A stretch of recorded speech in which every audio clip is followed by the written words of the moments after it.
خوشی کا حقیقی تعلق ہے انسان کی سوچ کے ساتھ، کہ سوچ کو جس چیز کے ساتھ آپ خوشی میں وابستہ کر دیں اسی شے کے اندر خوشی ملنا شروع ہو جاتی ہے۔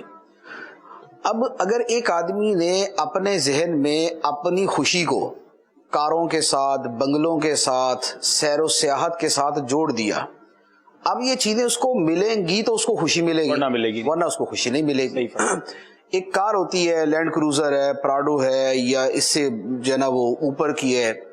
لیکسس ہے، ایک آدمی کو اس کی طلب ہے اور تڑپ ہے اور تمنا ہے تو اس کی خوشی اس کے ساتھ جڑ جائے گی۔ لیکن اگر مجھے نہیں ہے اس کی تو میرے سامنے 100 گاڑیاں گزر جائیں، پرواہ نہیں، مجھے کوئی مسئلہ نہیں۔ حالانکہ اگر خوشی اس کے اندر ہے تو مجھے بھی پھر اس کے ساتھ ہی خوشی ملنی چاہیے، لیکن چونکہ اس نے اپنا ذہن اس کے ساتھ جوڑ لیا ہے لہذا اس کی خوشی اس پہ منحصر ہو گئی۔ کیا گہری بات۔ اور میں نے اپنی خوشی اس کے ساتھ نہیں جوڑی تو میری خوشی اس پہ منحصر نہیں ہوئی۔ تو خوشی کا تعلق جو ہے اگر اس چیز سے جوڑ لیں کہ جو حاصل ہے تو پھر تو بندہ خوش رہتا ہے، اور اگر غیر حاصل کے ساتھ جوڑ لے تو پھر بندہ ناخوش رہتا ہے۔ کسی نے کہا ہے کہ یا تو پسند کو حاصل کر لو، یا پسند کو حاصل کر لو، یا حاصل کو پسند کر لو۔ دونوں صورتوں کے اندر کام وہی ہو جائے گا کہ بھئی جو پسند ہے وہ حاصل ہے، لہذا خوشی اس کے ساتھ۔ اب کچھ نعمتیں وہ ہیں کہ جو ہمارے ساتھ فار ایور ہے، اگر ہماری خوشی اسی کے ساتھ جڑ جائے تو خوشی خوش ہے۔ جیسے میں نے ایک شخص کا واقعہ پڑھا، اسے دنیا کا ایک ایوارڈ ملا جو اس شعبے کا دنیا کا سب سے بڑا ایوارڈ تھا۔ تو اس کا انٹرویو لینے کے لیے چینلز یہ وہ آئے، اس کا انٹرویو چل رہا تھا، اس سے پوچھا آپ کو یہ پرائز ملا، ایوارڈ ملا، تو آپ کے لیے تو زندگی کا یہ سب سے خوشگوار ترین لمحہ ہوگا، اس کے علاوہ آپ کے ایسے کون سے خوشگوار لمحات ہیں کہ جس سے آپ اتنا خوش ہوئے ہوں یا بہت خوش ہوتے ہوں؟ اس نے کہا دیکھیں بات یہ ہے، پہلی بات تو میں آپ کو یہ عرض کروں گا، یہ ایوارڈ مجھے ملا، یہ میری زندگی کا سب سے خوشگوار ترین لمحہ نہیں تھا، یہ سب سے خوشگوار ترین نہیں تھا، اور اس سے زیادہ میرے خوشگوار لمحے آتے ہی رہتے ہیں۔ اس نے کہا یہ تو زندگی میں ایک مرتبہ ملتا ہے اور آپ یہ کہہ رہے ہیں کہ آپ کو اس سے بڑے لمحات ملتے ہی رہتے ہیں، وہ کیا؟ اس نے کہا جب میں روزانہ صبح بیدار ہوتا ہوں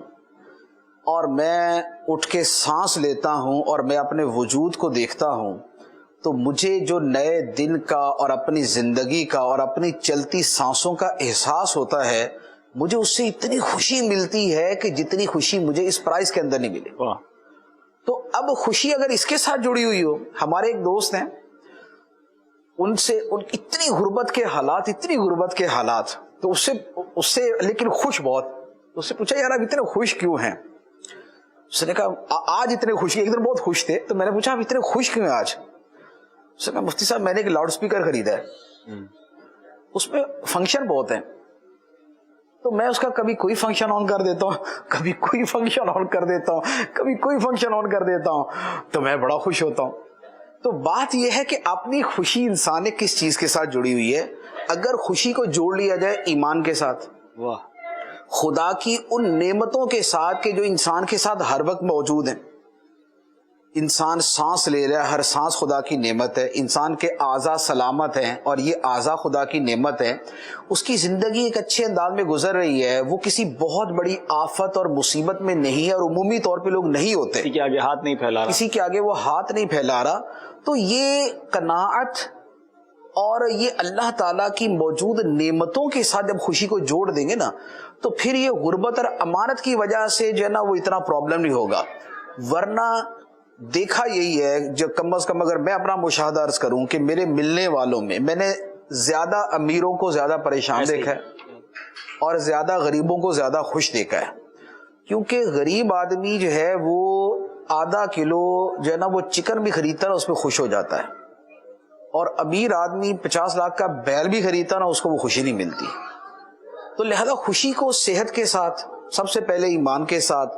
پھر خدا کی نعمتوں میں نعمت عافیت کے ساتھ، نعمت صحت کے ساتھ، نعمت حیات کے ساتھ، نعمت سلامتی اعضاء کے ساتھ، نعمت خاندان کے ساتھ، نعمت اولاد کے ساتھ، یہ جو ساری نعمتیں حاصل ہیں اس کے ساتھ جوڑ دیں۔ اور پھر اس کے بعد آگے جو آخرت کا کانسیپٹ ہے کہ